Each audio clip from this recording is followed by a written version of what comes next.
Hi everyone, welcome to this channel.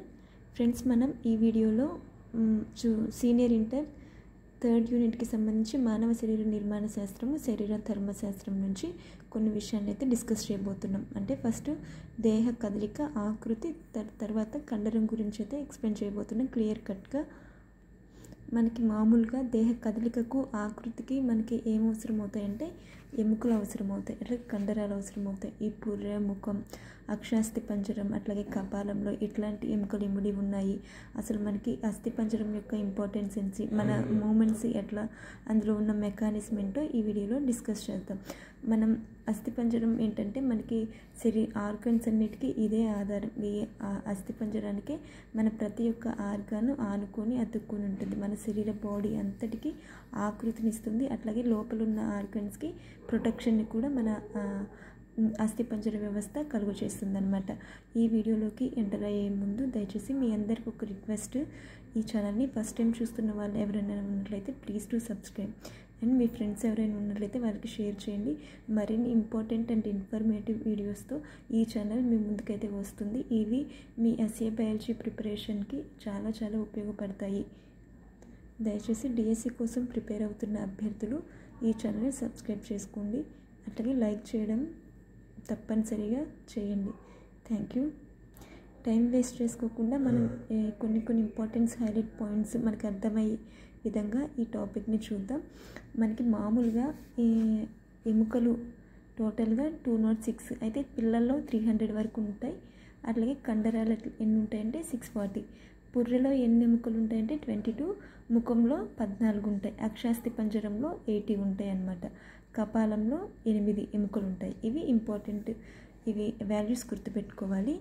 మామూలుగా మనకి ఈ అస్థిపంజర వ్యవస్థ ఏంటంటే శరీరానికి ఆధారాన్ని, ఆకృతినిస్తుంది, అట్లాగే లోపల ఉన్న వాటిని సంరక్షిస్తుంది. అయితే అస్థిపంజర వ్యవస్థ దైహిక నాడీ వ్యవస్థ కింద పనిచేస్తుంది. అట్లాగే హృదయ కండరాలు, అంతరంగ కండరాలు దేని కింద పనిచేస్తుంది, స్వయంచోదిత నాడీ వ్యవస్థ. అస్థిపంజరం మనం అనుకున్నప్పుడు మాత్రమే మనం కదలగలుగుతాం, మనం అనుకున్నప్పుడు మాత్రమే ఏదైనా వర్క్ చేయగలుగుతాం. ఇదంతా అస్థిపంజర వ్యవస్థ అంటే మన ఆధీనంలో ఉంటుందన్నమాట. అట్లాగే హృదయ కండరాలు, అంతరంగ అవయవాలు మన ఆధీనంలో ఉండవు.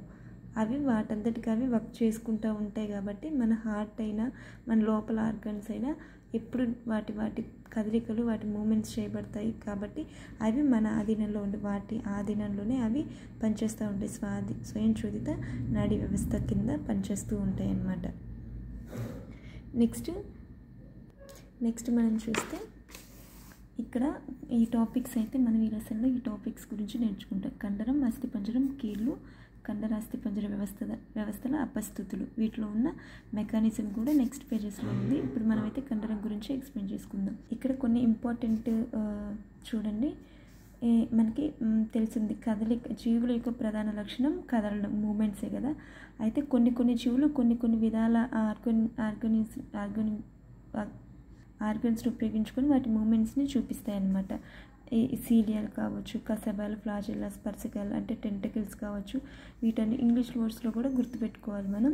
వీటన్నిటిని ఉపయోగించుకొని మన ఆర్గానిజమ్స్ అనేవి వాటి మూమెంట్స్ని చూపెడతా ఉంటాయి. మనకి లెగ్స్ ఎట్లాగో ఇక్కడ చూస్తే పారమీషియంలో శైలికలు, ఇట్లా మ్యాచింగ్లో కూడా అడగొచ్చు. పారమీషియంలో మనకి శైలికలు అనేవి మూమెంట్స్ చూపెట్టే ఆర్గన్స్. అవి ఆహారం గ్రసనలోకి వెళ్ళడానికి కూడా సహాయపడతాయి. అవి మూమెంట్స్ చూపెట్టడానికి కూడా ఉపయోగపడతాయి. నెక్స్ట్ హైడ్రాలో స్పర్శకాలు.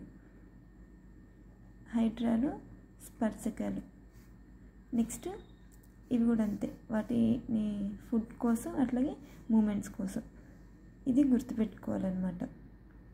పారమీషియంలో అయితే శైవలాలు, హైడ్రాలో అయితేనేమో స్పంజికలు. ఇవి మ్యాచింగ్లో ఇచ్చే అవకాశం కూడా ఉంది, చూడాలి. నెక్స్ట్ మనం చూస్తే ఇక్కడ కొన్ని ఈ గమనంలో రకాలని చెప్పి అమీబాయిడ్, శైలికమయ గమనము, కండర గమనం అని ఇచ్చారు. ఇక్కడ ఓవరాల్గా మనం చూస్తే ఇక్కడున్న మ్యాటర్ అంతా 3 లైన్స్లో చెప్పుకుంటే అమీబాయిడ్ మూమెంట్స్ మనం ఎక్కడెక్కడ చూస్తామంటే స్థూల రక్షక బటులు, అట్లాగే తెల్ల రక్త కణాల్లో మనం అమీబాయిడ్ మూమెంట్స్ని చూస్తాం. శైలికయుతమైన మూమెంట్స్ ఎక్కడ చూస్తామంటే శైలికలతో మనకి మూమెంట్స్ ఎక్కడ జరుగుతూ ఉందంటే శ్వాసనాళాలు. అంటే కొన్ని శైలికలు అంటే చిన్నవి మనకి హెయిర్ లాగా స్ట్రక్చర్స్ అనమాట. శైలిక అంటే అంటే హెయిర్ లైక్ స్ట్రక్చర్స్, ఇవి మనం పారామీషియన్లో చూస్తాము. ఫ్లాజెల్లాలు అక్కడ చూస్తామంటే మనం యూగ్లినాలో చూస్తాం, అంటే ఒకే కొరడా లాంటి ఆకారం ఉంటుంది. ఇది మనం చూస్తాం కదా ఫస్ట్ ఇయర్లో. ఇది ఫ్లాజెల్లా మనం యూగ్లినాలో చూస్తాం.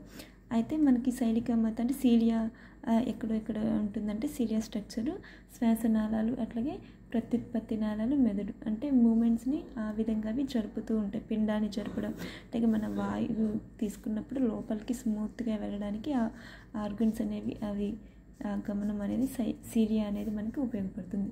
అట్లా కండరం ఎక్కడ ఉంటుందంటే నాలుక మనం కండరం ఈజీగా గుర్తుపెట్టుకోవచ్చు. దవడ అంటే కొంచెం గట్టిగా ఉండేది, అది కూడా కండరమే.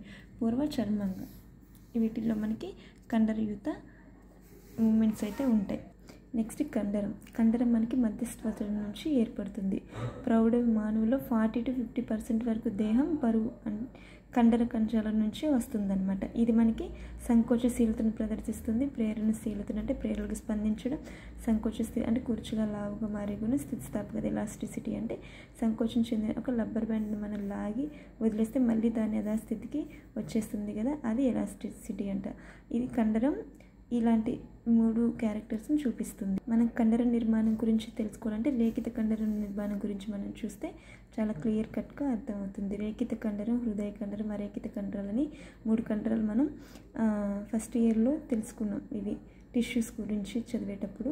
అయితే రేఖిత కండరం నిర్మాణం గురించి మనం తెలిస్తే కండర సంకోచ ప్రక్రియ మనం క్లియర్గా అర్థం చేసుకోవచ్చు. అయితే మన దేహంలో ప్రతి రేఖిత కండరం అనేక కట్టలుగా లేదా ఫాసికిల్స్, అనేక కండర కట్టలను మనం ఫాసికిల్స్ అని పిలుస్తాం అనమాట. ప్రతి ఫాసికిల్లో స్థూపాకార కండర తంతువు లేదా కండర కణాలు ఉంటాయి. అన్ని ఫాసికిల్స్ని కప్పి ఉంచితే కొల్లాజెన్తో నిర్మితం ఫాసియా అనే సంయోజక త్వచం ఉంటుంది అనమాట. ఫ్యాసియా లేదా ఫ్యాసికిల్ దేంతో నిర్మించబడి ఉంటుంది? ఏ ప్రోటీన్తో అంటే కొల్లాజెన్తో నిర్మించబడి ఉంటుందన్నమాట. అది ఏ కణజాలం అంటే సంయోజక కణజాలం. ఇవి ఇంపార్టెంట్.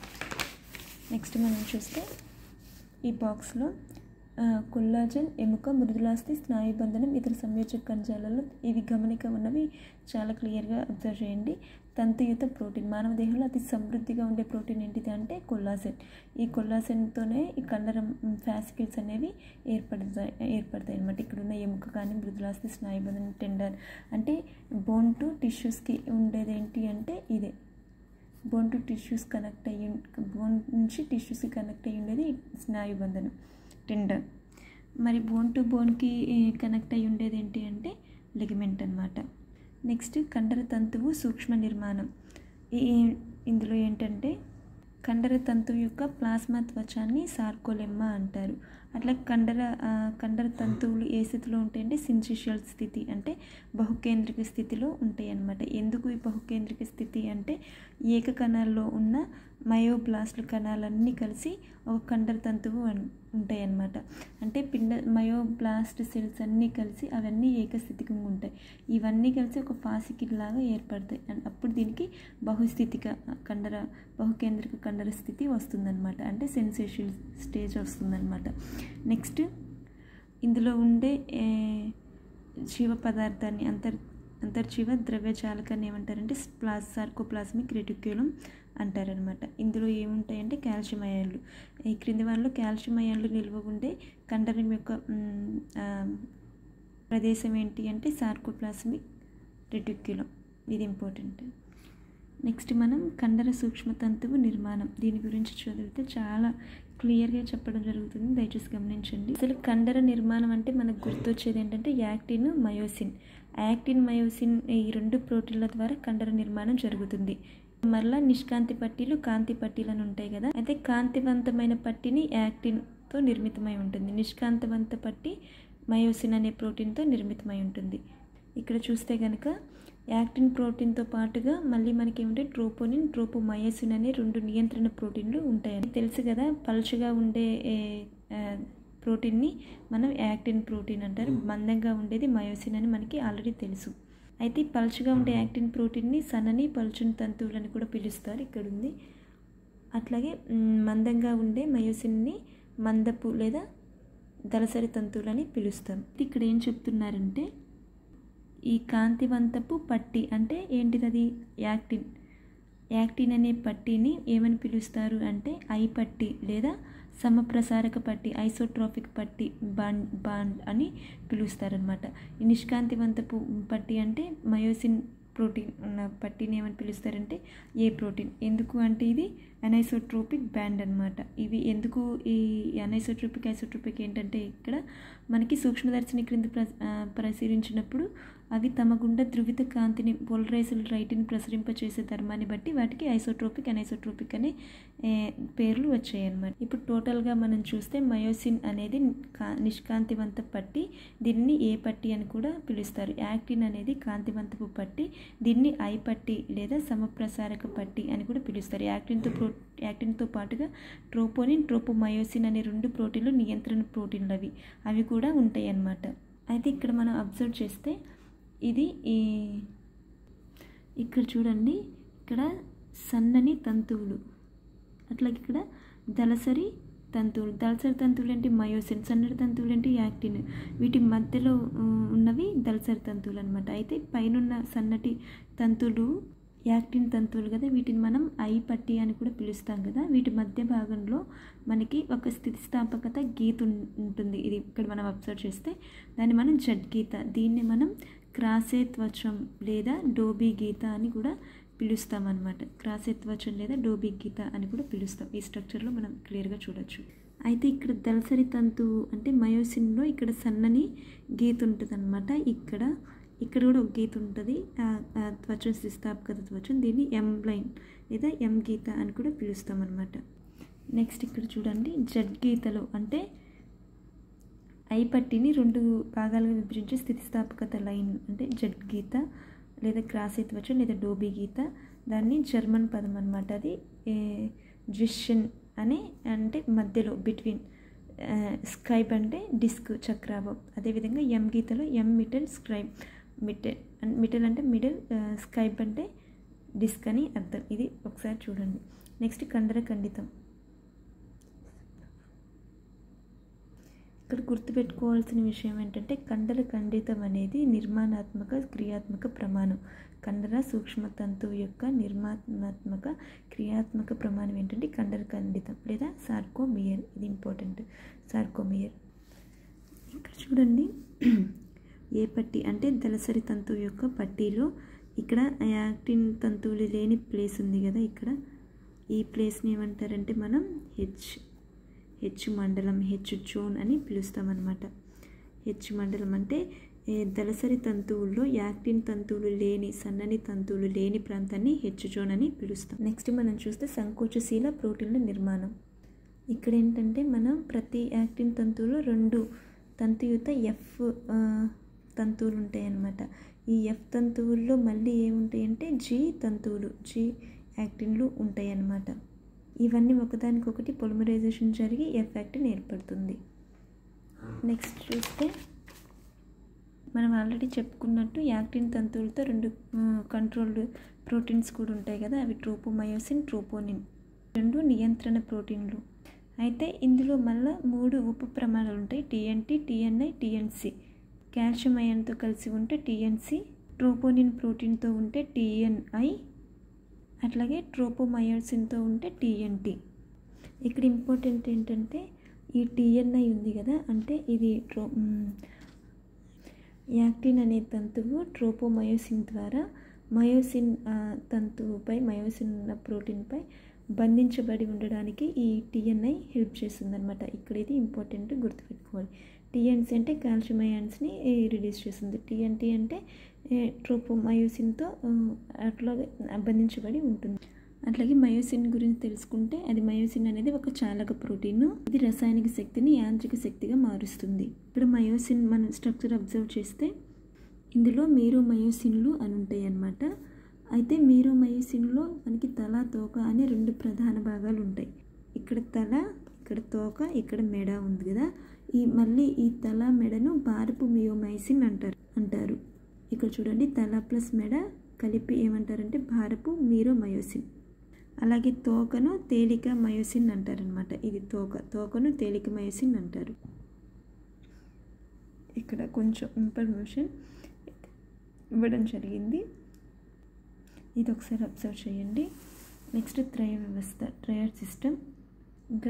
త్రయాడ్ వ్యవస్థ అంటే ఏంటంటే మనం ఆల్రెడీ జడ్ గీత చెప్పుకున్నాం కదా, యాక్టిన్ ప్రోటీన్లో స్థితిస్థాపకత గీతలను మనం జడ్ గీతగా చెప్పుకున్నాం. ఆ ప్రాంతంలో సార్కోలెమ్మా జీవ పదార్థంలో అంతర్వర్తనం చెందడం వల్ల అడ్డనాళికలు ఏర్పడతాయి, ట్రాన్స్వర్స్ ట్యూబ్స్. వీటిని టీ నాళికలు కూడా అంటారు.